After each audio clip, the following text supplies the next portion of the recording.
3 years into the marriage, there were questions Josiah had stopped asking out loud, but they had never left his mind. Children were one of them. It wasn't something he had hidden. Even during courtship, he had been clear. "I want a family," he had said. "Not immediately, but I do." Ella had smiled then, soft, agreeable. "Of course."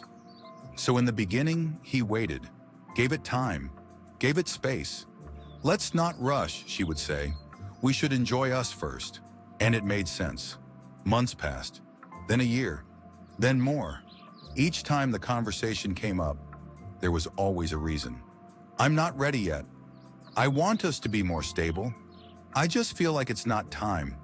Josiah didn't push, at first, but something about it never fully settled. It wasn't just the delay, it was the pattern. Avoidance, deflection, redirection.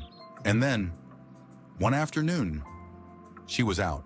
She called him to help her check something important in her closet, a file number she had forgotten, but his eyes caught something else. He saw it. It wasn't intentional. He hadn't been looking. Just a small container, slightly hidden among her things. Unfamiliar. He picked it up, turned it over. Read the label. His brows tightened slightly. It didn't make sense. So he did something simple. Took a picture, sent it to a friend. A few minutes later, his phone buzzed. "That's a pregnancy prevention pill." Josiah stared at the screen. For a moment, everything went quiet. Not outside, but inside. The conversations, the delays, the reasons, all of it began to rearrange itself. And for the first time, what he had been sensing had a name. That evening, he didn't sit with it, didn't explain it away, didn't soften it. He waited. Ella walked in, relaxed, unaware. "Can we talk?" Josiah said, his voice steady. She paused. Something in his tone was different. "About what?" He held up his phone, the picture still on the screen. "What is this?" Her eyes flickered briefly, then settled. "It's nothing," she said lightly, moving past him. Josiah didn't move. "It's not nothing." A pause, then she turned, slightly irritated now. "Why are you going through my things?" That shift again, from question to deflection. "I'm not going through your things," he replied calmly. "I found it." "And you decided to investigate me?" she snapped. Josiah held his ground this time. "No, I decided to understand what my wife is taking." Silence.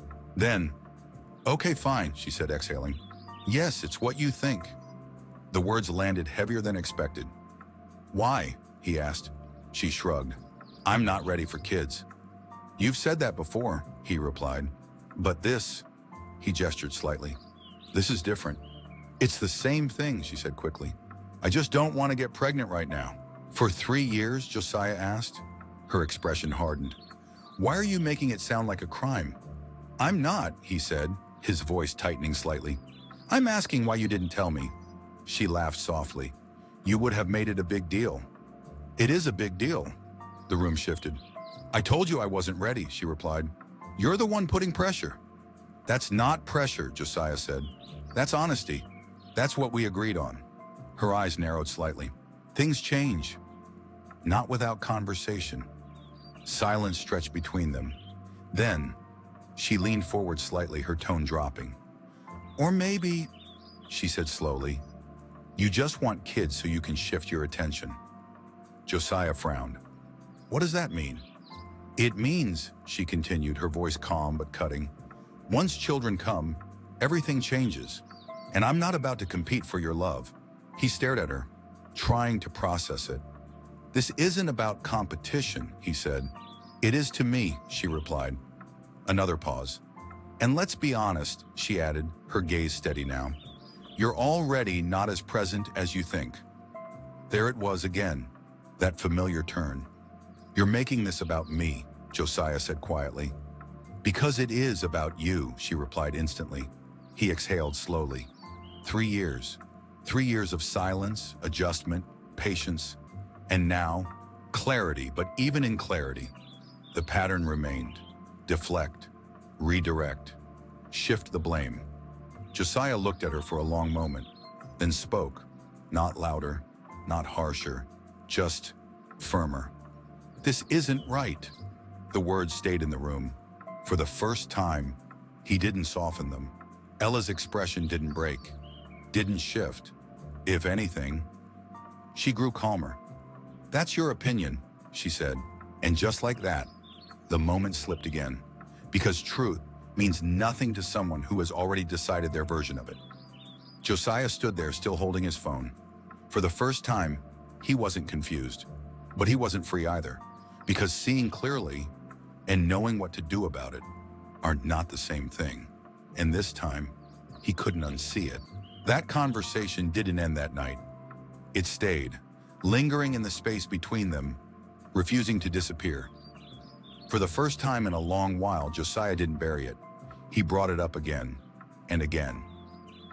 "Ella, we need to talk about this properly," he said a few days later, his tone calm but intentional. She sighed immediately. "We've already talked about it." "No, we haven't," he replied. "We avoided it." She looked away. "I'm not ready, Josiah." He stepped closer, softer this time. "I'm not asking you to rush. I'm asking you to be honest with me." Silence. "I will be there," he continued. "For you, for us. You won't be alone in it." For a moment, she said nothing. Then, "You don't understand," she said quietly. "Help me understand," he replied. But she didn't. Instead, something else began. Subtle at first, then consistent. "I haven't been feeling well," she said one morning, lying back down. Josiah frowned. "What's wrong?" "I don't know. I've just been tired." It became a pattern. Headaches, fatigue, mood swings explained away as not feeling right. Every time the conversation returned to children, her condition returned too. And Josiah paused. Concern replaced confrontation. "Maybe we should see a doctor," he suggested. She shook her head weakly. "It's nothing serious." But it was serious enough to end every discussion. And slowly, what had started as a concern became a cycle, avoidance, until Josiah made a decision. "If we can't resolve this ourselves," he said one evening, "then we should talk to someone." She didn't like that. "You're taking our private matters outside?" she asked, her tone sharp again. "I'm trying to fix this," he replied. After a long resistance, she agreed, but not sincerely. The counseling session didn't go the way Josiah expected. He spoke carefully, honestly, without accusation. But Ella spoke differently. "I just feel overwhelmed," she said, her voice soft, almost fragile. "I've been trying to keep up with everything, but it's been a lot." Josiah turned to look at her. This wasn't what they had discussed. "I don't think he understands how much pressure I'm under," she continued. "It's like I'm expected to just adjust, to carry things I'm not ready for." The counselor nodded slowly. "And sometimes," she added, her eyes lowering slightly, "I don't feel taken care of." That one shifted the room. Josiah blinked. "I've tried to communicate that," she continued gently, "but I don't think he really hears me." The conversation had changed, completely, and for the first time, Josiah realized something deeper. This wasn't just avoidance. It was control of the narrative. And once a narrative is established, it doesn't stay in one room. It travels. It started quietly, as most things do. A conversation here, a concern shared there. "I've just been going through a lot," Ella said one afternoon, seated with a few women after service. Her tone was gentle, measured. "I don't really talk about it," she added, "but sometimes I feel like I'm alone in this marriage." The words settled deeply. "He's a good man," she continued quickly. "Everyone sees that." A pause. "But at home..." She didn't finish the sentence. She didn't need to. The silence did the work. "He's always busy," she said softly. "Ministry, people, everything comes first." Concern replaced admiration. "I just wish he cared for me the way people think he does." That line stayed, and from that moment, something shifted. Not loudly, not immediately, but steadily. The way people greeted him, the way conversations paused when he approached, the way eyes lingered just a second longer. No one confronted him, but something had changed. They were watching him now. Not as the pastor they trusted, but as a man they were quietly trying to understand.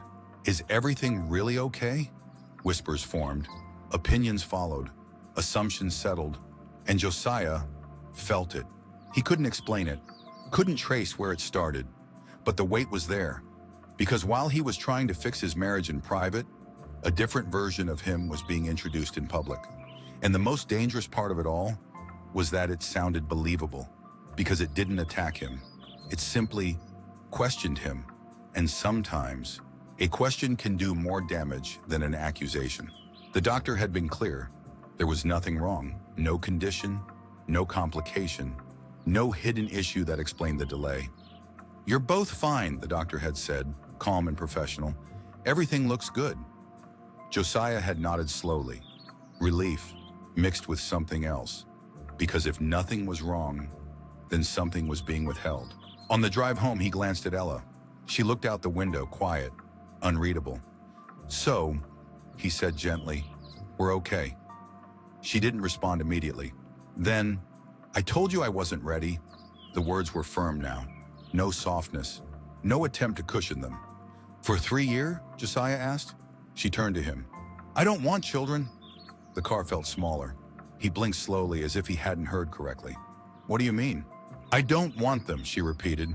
"Not now, not later." Silence settled between them. "You said something different before we got married." "I said what I needed to say then." The honesty in that statement was sharper than anything else. Josiah tightened his grip slightly on the steering wheel. "So you knew." She didn't deny it. "I don't like children," she continued, her tone almost dismissive now. "They're stressful. They change everything. And I'm not about to lose myself because of that." He stared ahead, trying to process it. "You should have told me," he said quietly. She laughed lightly. "You would have made it a big issue." "It is a big issue." Another pause. "And let's be honest," she added, her voice lowering slightly. "Once children come, you'll shift. You'll give them everything. That's not a bad thing." "It is to me." There it was, clear, unhidden, and for the first time, Josiah stopped trying to reinterpret it. This wasn't confusion. This was decision. But that wasn't all. Other things began to surface. Small at first, then undeniable. Suggestions, requests, conversations that made Josiah pause. "I feel like you're too rigid," she said one evening. "Not everything has to be so controlled." He frowned slightly. "What do you mean?" She leaned back, watching him. "There are things married couples explore. You act like everything has to be filtered through rules." Josiah's expression changed. "That's not how I see marriage." She sighed. "Exactly, that's the problem." The conversations grew bolder, more direct, more uncomfortable. And each time, he said no, calmly, firmly, without apology. "I'm not doing that," he said one night, his voice steady. Her reaction was immediate. "So now I'm asking for too much?"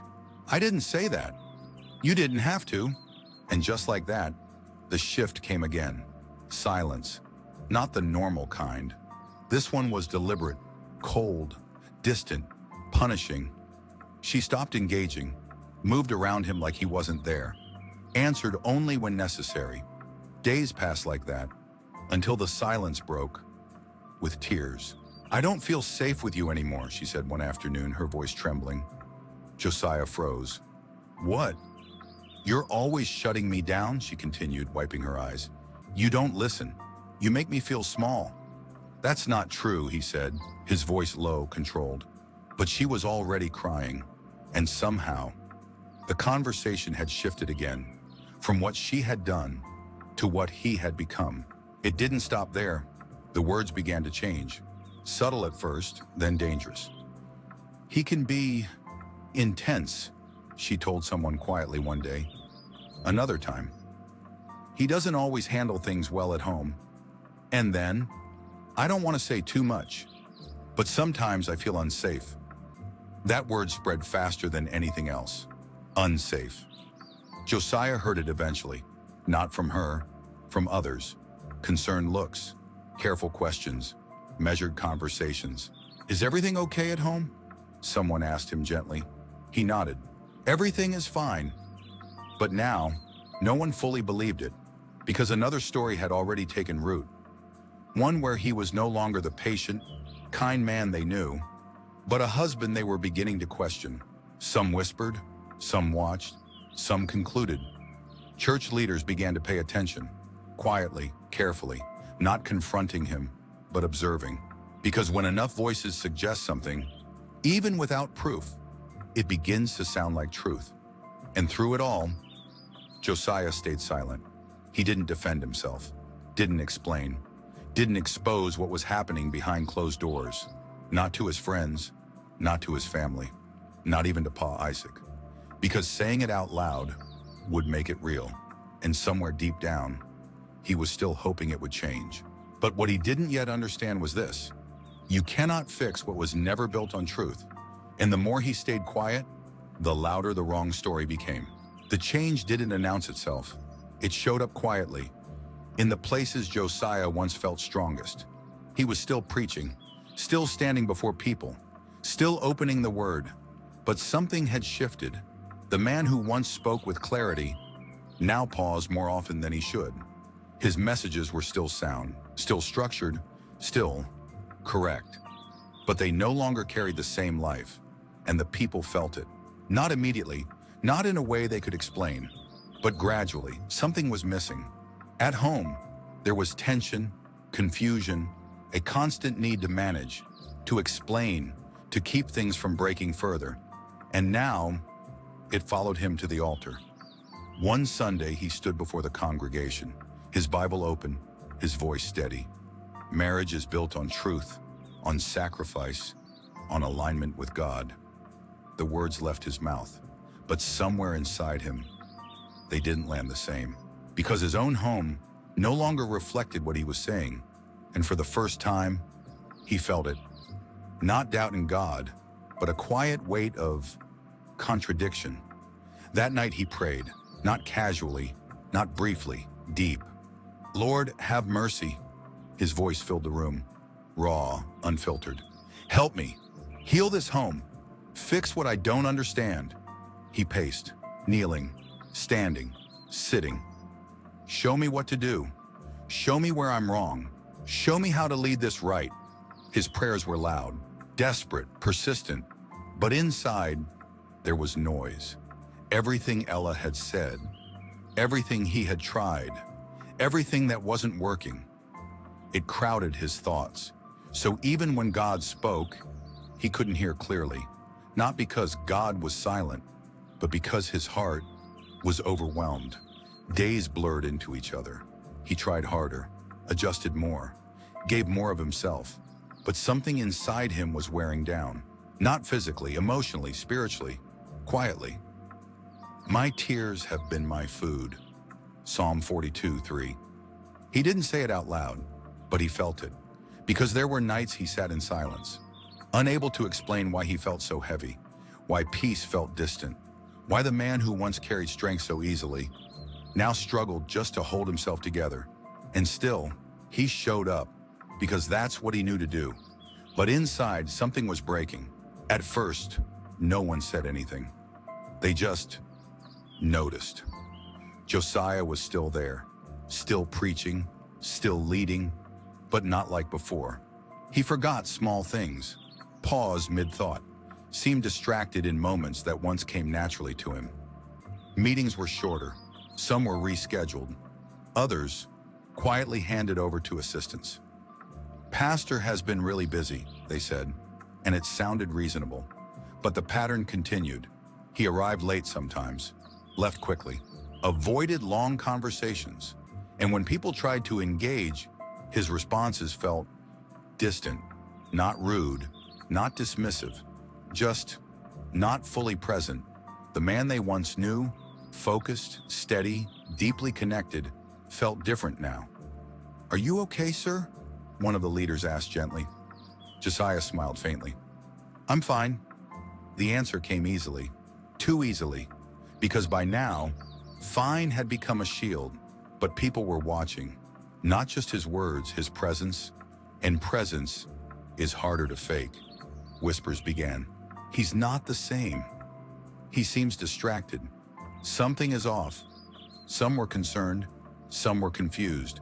Some had already formed conclusions, especially with what they had been hearing. And slowly, without confrontation, without clarity, a picture began to form. Not of the man he was, but of the man they thought he had become.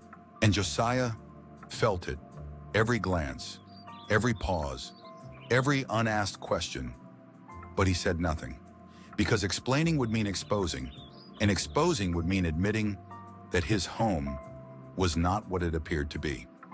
So he carried it, alone, and the weight of it all began to show, not loudly, but enough. Enough for people to see that something was wrong, even if they didn't know what. By the time Pa Isaac decided to come, it wasn't a casual visit, it was intentional. He had noticed the distance, the missed calls, the shortened conversations, the answers that sounded right, but didn't feel right. Josiah had always been open with him. So when he became guarded, Pa Isaac knew something was wrong. And this time, he didn't wait to be invited. "There's a conference in your city," he said over the phone. "Lady Ann and I will stay with you." It wasn't a suggestion. It was calm, certain. On the other end, Josiah paused. Not because he didn't want it, but because he already knew it wouldn't be simple. "That's fine, sir," he said. And for the first time in a long time, he didn't hesitate. When he mentioned it to Ella, the reaction was immediate. "They can't stay here." Josiah looked at her. "Why not?" "I don't want them in this house," she said flatly. "They're not just them, Ella," he replied. "That's Pa Isaac." "I don't care who he is." The room tightened. "They can get a place nearby," she continued. "There are hotels, Airbnb, anywhere else." Josiah studied her quietly. This wasn't new. Her resistance to Pa Isaac had always been there. Unexplained, uncomfortable. But this time, something in him didn't bend. "They're staying here," he said calmly. She laughed lightly. "You're joking." "I'm not." The firmness in his voice caught her off guard. "So now you're choosing them over me?" she asked, her tone rising.